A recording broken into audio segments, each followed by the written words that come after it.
खरं म्हणजे यापूर्वीच झारखंडमध्ये पण देखील मतदान झालं, कर्नाटकमध्ये झालं, लोकसभेत झालं, आता प्रियांका गांधी देखील जिंकल्यात. म्हणजे जेव्हा आपण हरतो तेव्हा ईव्हीएम घोटाळा म्हणायचं आणि जेव्हा आपण जिंकतो तेव्हा मग ईव्हीएमची ऐवजी बॅलेट पेपरची मागणी कुणी करत नाही. हे खरं म्हणजे दुटप्पीपणा आहे. हे खरं म्हणजे विरोधी पक्षाकडे कुठलाही आता मुद्दा राहिलेला नाही आणि विरोधी पक्षाला या महाराष्ट्रातल्या जनतेने, मी म्हणालो होतो की विरोधी पक्षाला या महाराष्ट्रातली जनता चारी मुंड्या चित करेल.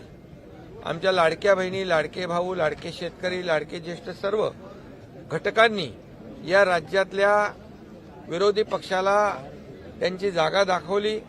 कारण घरी बसणाऱ्यांना लोक मतदान करत नाहीत, काम करणाऱ्यांना, फील्डवर उतरून काम करणाऱ्यांना लोक मतदान करतात.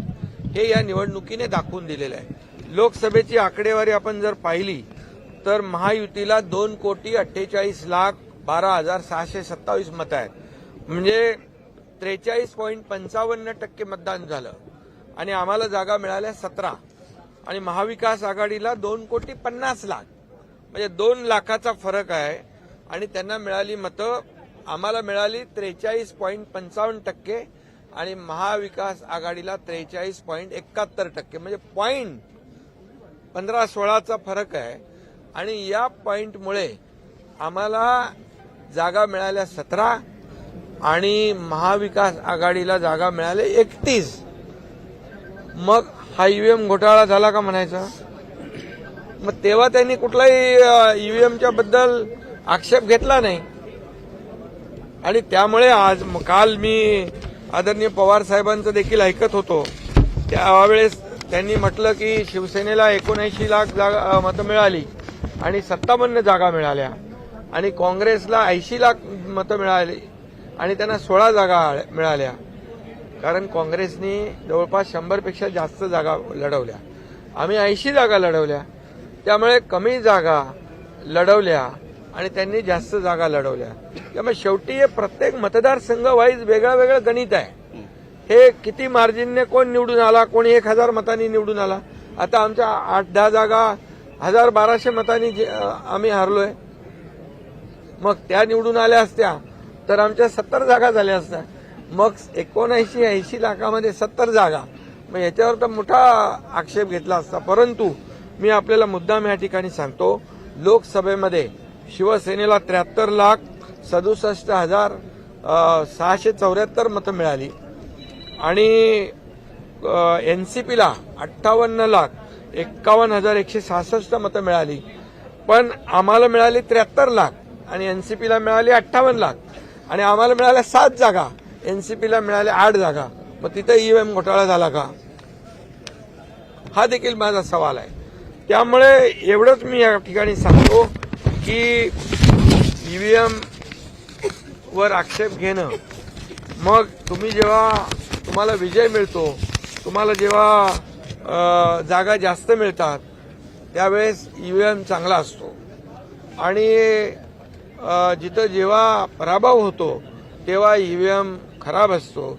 असं एक फक्त ईव्हीएमवरच नाही आहे, पण सुप्रीम कोर्टापासून निवडणूक आयोगापर्यंत प्रत्येक वेळेला विरोधी पक्षाने जेव्हा जेव्हा त्यांच्या बाजूचा निकाल लागला तेव्हा तेव्हा त्यांना चांगलं म्हटलं. ही यंत्रणा चांगली आहे, सुप्रीम कोर्ट, हायकोर्ट चांगलं आहे. आणि जेव्हा जेव्हा त्यांच्या विरोधामध्ये निकाल लागला तेव्हा सुप्रीम कोर्टावर देखील आक्षेप घेतला यांनी, सुप्रीम कोर्टावर देखील आरोप केले. खरं म्हणजे हे लोकशाहीला घातक आहे. आणि या महाराष्ट्रामध्ये आता लोकशाही मार्गाने झालेल्या निवडणुका ज्या आहेत, या सर्व जनतेने गेल्या 2.5 वर्षाचं जे आमचं काम महायुतीचं हे पाहिलं. आणि मी पुन्हा पुन्हा सांगण्याची गरज नाही की 2.5 वर्षामध्ये महाविकास आघाडीने बंद पाडलेले प्रकल्प मी, देवेंद्रजी, अजित पवार यांनी आम्ही एवढ्या वेगाने पुढे नेले. आणि दुसरीकडे कल्याणकारी योजना आम्ही सुरू केल्या, लाडक्या बहिणीपासून, लाडक्या भावापासून, लाडका शेतकरी, सगळ्या योजना सुरू केल्या. आणि या योजनांचा परिपाक जो आहे, मी नेहमी म्हणायचो या कामांची पोचपावती आम्हाला या निवडणुकीमध्ये बघायला मिळेल आणि तसाच झालं. आणि त्यामुळे विरोधी पक्षाला माझं आव्हान आहे, हे रडगाणं आता थांबवा आणि आम्ही जो विकास केलेला आहे त्या विकास रडगाणं बंद करा आणि विकास गाणं सुरू करा. पण उद्धव ठाकरे पण टीका करतात आणि गपलाय आणि मग आपल्याला झोपून चालणार नाही, आता जागा राहून काम करावं लागेल. उद्धव ठाकरे म्हणतात मशीनमध्ये गपलाय, आता झोपून चालणार नाही, आता जागा राहून काम करावं लागेल. ज्याप्रमाणे आंदोलन करत आहे आणि ग्रामीण लोकांचं मागणं आहे, ग्रामपंचायतचं मागणं आहे की एक बॅलेट पेपरवर ही निवडणूक होऊ द्या. ग्रामपंचायत अरे असं कोणाला वाटलं म्हणून काही कोणी करत आहे, प्रमुख संस्था आहे. अरे तुम्हाला वाटलं मग आता नाना पटोले जिंकलेत, किती मतांनी जिंकले ते? बरं, आणखी कोण जिंकलेत? रोहित पवार आहेत. ईव्हीएम घोटाळा केलाय. मग आता त्यांनी काय म्हणायचं त्याच्यामध्ये? काय ईव्हीएम घोटाळा झाला म्हणायचं? ग्रामपंचायत ही संस्था तुमच्या विरोधात जाऊन मागणी करत आहे. एक सांगतो मी, कुणाला काही वाटेल म्हणून कुणी काही निर्णय घेऊ शकतो का? हे नियम, लोकशाहीमध्ये नियम ठरलेले आहेत. निवडणूक आयोग आहे, घटना आहे आणि संविधान आहे, या सगळ्या गोष्टी आहेत. त्यामुळे हे जे काय रडीचा डाव आहे, हा रडीचा डाव बंद केला पाहिजे आणि या लोकांनी दिलेलं मॅन्डेट एवढ्या मोठ्या प्रमाणावर त्याचं स्वागत केलं पाहिजे.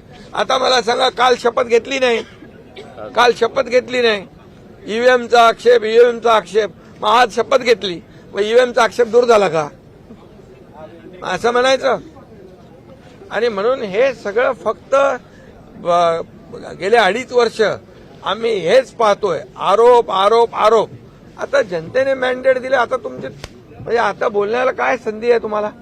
पुन्हा म्हणजे गिरे तो भी टांग ऊपर अशातला प्रकार आहे.